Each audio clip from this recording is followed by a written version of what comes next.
प्रिय भाई और बहनों, आज का शुभ संदेश के लिए आप सभी को हम स्वागत करते हैं।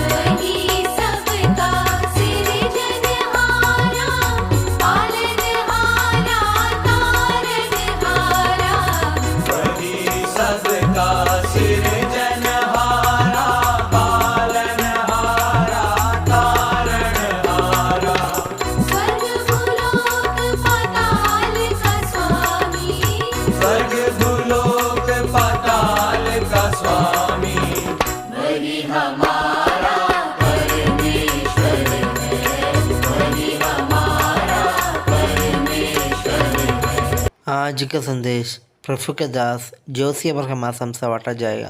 प्रार्थना के साथ सुनिए। परमेश्वर का नाम की महिमा हो। आप सभी को और एक बार शुभ संदेश में हार्दिक स्वागत करता है। आइए आज का मनन के लिए हम लोग पढ़ेंगे एफिसियों का पत्री 2 अध्याय उसका 10 पद। एफिसियों का पत्री 2 अध्याय उसका 10 पद। क्योंकि हम उसके बनाए हुए हैं और मसीह यीशु में उन भले कामों के लिए सृजे गए जिन्हें परमेश्वर ने पहले से हमारे करने के लिए तैयार किया। एफिसियों का पत्री 2 अध्याय से हम लोग पिछले दिनों में हम लोग मनन कर रहे थे। उसमें हम लोग देखा और 2 अध्याय में सबसे पहले हमारा पुराना अवस्था कैसे थे वो हम लोग देखा, और उसके बाद में हमारा जीवन में परमेश्वर क्या क्या काम किया है वो बात हम लोग देख रहे थे। और उसके बाद में हम लोग देखा था कि हमारा वर्तमान अवस्था, अभी का हमारा अवस्था किस प्रकार है।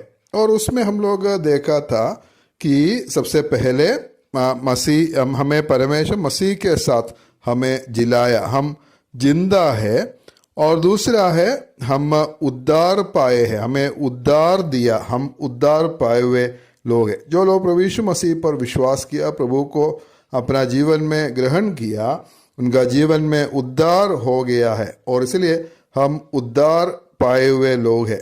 और तीसरा विषय में हम लोग इधर आते हैं। इधर हम लोग देख सकता है हम उसके बनाए हुए हैं, मतलब हम उसके जो कारीगरी है। परमेश्वर हमें बनाया और वो बनाया हुआ है हम लोग। इधर जो शब्द इस्तेमाल किया है पोइमा बोलकर एक शब्द इस्तेमाल किया है, और उसमें से पोयम अर्थात कविता उस शब्द से आया है। जैसा एक कवि एक कविता लिखता है, अपना भावना से मेहनत करके उन्होंने एक कविता लिखता है और लिखने के बाद आखिरी में उसको क्या मिलता है, अपना काम का नतीजा परिणाम उसको मिलता है, अर्थात वो कविता उसको मिलता है। वो उस कवि का जो है बनाए हुए जो वस्तु है, अपना काम का परिणाम है। जैसा एक कार्ड में स्त्री बहुत मेहनत के साथ क्या करता है, एक कुर्सी बनाता है और उस मेहनत उन्होंने करता है, उसके बाद में उसको एक अच्छा एक नतीजा मिलता है, आखिरी में एक परिणाम उसको मिलता है, एक अच्छा कुर्सी उसको मिलता है। वो कुर्सी है उसका बनाए हुए वस्तु है या उसका हाथ का कारीगरी है। इसी प्रकार परमेश्वर हमें बनाया हुआ है और हम लोग इधर पढ़ते हैं हम उसके बनाए हुए हैं और मसीह यीशु में उन भले कामों के लिए सृजे गए हैं जिन्हें परमेश्वर ने पहले से हमारे करने के लिए तैयार किया है। और हम लोग इधर देख सकते हैं हमें सृजे गए हैं। जरूर हम सब परमेश्वर का सृष्टि है, लेकिन ये उस सृष्टि के बारे में नहीं, एक नया सृष्टि के बारे में हम इधर देख सकता है। कुरिन्थियों का 2 पत्री 5 अध्याय उसका 17 पद में हम पढ़ते हैं, यदि कोई मसीह में है तो वो नई सृष्टि है, पुरानी बातें बीत गई है, देखो सब बातें नई हो गई है। और इसलिए जो मसीह में है वो नई सृष्टि है, पुराना सब कुछ बीत गया, अभी सब कुछ नया बन गया, हम एक नया सृष्टि है बोलकर हम देख सकते। उद्धार पाए हुए लोग एक नया सृष्टि है। इसलिए ये जो काम हमारे जीवन में परमेश्वर किया है और करते हैं, परमेश्वर का एक काम जो है नया बनाने का जो काम है हमारे जीवन में वो जारी है। और उसके लिए हम अपने आप को परमेश्वर के हाथ में देना है, समर्पण के साथ में हम लोग परमेश्वर के हाथ में रहना है, तभी परमेश्वर हमें बना सकता है।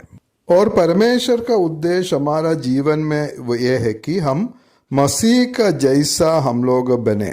रोमियो का पत्री 8 अध्याय उसका 19 पद में हम लोग पढ़ते हैं, क्योंकि जिन्हें उसने पहले से जान लिया है उन्हें पहले से ठहराया भी है कि उसके पुत्र के स्वरूप में हो, ताकि वो बहुत भाइयों में पहलौटा ठहरे। परमेश्वर का जो इच्छा है कि हम अपने पुत्र का स्वरूप में अर्थात प्रभु यीशु मसीह का स्वरूप में हम लोग बनना है, और उसके लिए परमेश्वर हमारा जीवन में काम करते हैं और परमेश्वर हमें उसके लिए बनाते हैं। ये 1-2 दिन में होने वाला जो काम नहीं है। हम उद्धार पाया, प्रभु को ग्रहण किया, उसी समय से ये काम जो है चलते रहता है और परमेश्वर ये काम हमारे जीवन में करते हैं, और हम परमेश्वर के हाथ में अपने आप को देने से ही ये परमेश्वर ये काम अच्छा रीति से हमारा जीवन में पूरा कर सकता है।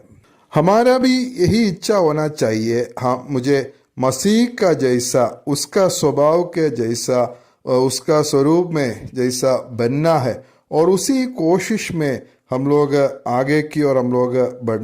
और क्यों हम सृजे गए हैं, हम इधर पढ़ते हैं, और मसीह यीशु में उन भले कामों के लिए सृजे गए जिन्हें परमेश्वर ने पहले से हमारे करने के लिए तैयार किया है। हमें जो भले कामों के लिए सृजे गए हैं, भले काम के द्वारा हम लोग उद्धार नहीं पाए। पहले पदों में हम लोग देख सकता है, हमारा ओर से नहीं, परमेश्वर का दान है, ना कर्मों के कारण ऐसा ना हो कि कोई घमंड करे। हमारा उद्धार कोई कर्मों के द्वारा हमें नहीं मिलता है, हमारा काम के द्वारा हम उद्धार नहीं पा सकता है। परमेश्वर की अनुग्रह से परमेश्वर दान स्वरूप में हमें उद्धार देता है। लेकिन उद्धार क्यों परमेश्वर हमें दिया है? भले काम करने के लिए। भले काम के द्वारा उद्धार नहीं है, लेकिन उद्धार पाए हुए लोग भले काम करना है, यह बात हम लोग देख सकता है। कोलोसियों का पत्री 1 अध्याय उसका 10 पद में हम लोग ये बात देख सकते हैं, ताकि तुम्हारा चाल चलन प्रभु के योग्य हो और वो सब प्रकार से प्रसन्न हो और तुम में से हर प्रकार के भले कामों का फल लगे और तुम परमेश्वर की पहचान में बढ़ते जाओ। इसलिए भले काम हम लोग करना है और भले कामों का फल हमें लगना चाहिए। यही बात हम लोग तीमुथियुस का दूसरा पत्री 3 अध्याय 16 और 17 पद में पढ़ते हैं। संपूर्ण पवित्र शास्त्र परमेश्वर की प्रेरणा से रचा गया है और उपदेश और समझाने और सुधारने और धार्मिकता की शिक्षा के लिए लाभदायक है, ताकि परमेश्वर का जन सिद्ध बने और हरेक भले काम के लिए तत्पर हो जाए। परमेश्वर का वचन हमें इसलिए दिया है कि हम हर एक भले काम के लिए तत्पर होना है और भले काम हम लोग करना है। परमेश्वर के अनुग्रह से हमारा उद्धार मिला है, कोई कामों के द्वारा नहीं मिला, कोई कर्म हम उसके लिए नहीं किया। और इसका मतलब ये नहीं है उद्धार के बाद में भी हम लोग कोई भले काम नहीं करना है, जैसे तैसा जीवन जीने से हो जाएगा, ऐसा मतलब उसमें नहीं है। परमेश्वर हमें उद्धार दिया परमेश्वर का बड़ा अनुग्रह से, और इसलिए उद्धार पाए हुए लोग हर एक भले काम में तत्पर होना है और भले कामों के लिए हमें सृजे गया है। परमेश्वर हमारा जीवन में सहायता करे। हम परमेश्वर के बनाए हुए हैं, परमेश्वर हमें बनाया, हम उसके हाथ का कारीगरी है और हमें सृजे गए है। एक नया सृष्टि हमें बनाया, पुराने बातें बीत गया, सब कुछ नया हो गया। और इसलिए परमेश्वर हमें सृजा है कि हम मसीह यीशु में उन भले कामों के लिए सृजे गए जिन्हें परमेश्वर ने पहले से हमारे करने के लिए तैयार किया। परमेश्वर हमें सहायता करना भले कामों में तत्पर होने के लिए और आगे बढ़ने के लिए प्रभु हम सभी को मदद करे, सहायता करे। परमेश्वर का नाम की महिमा हो।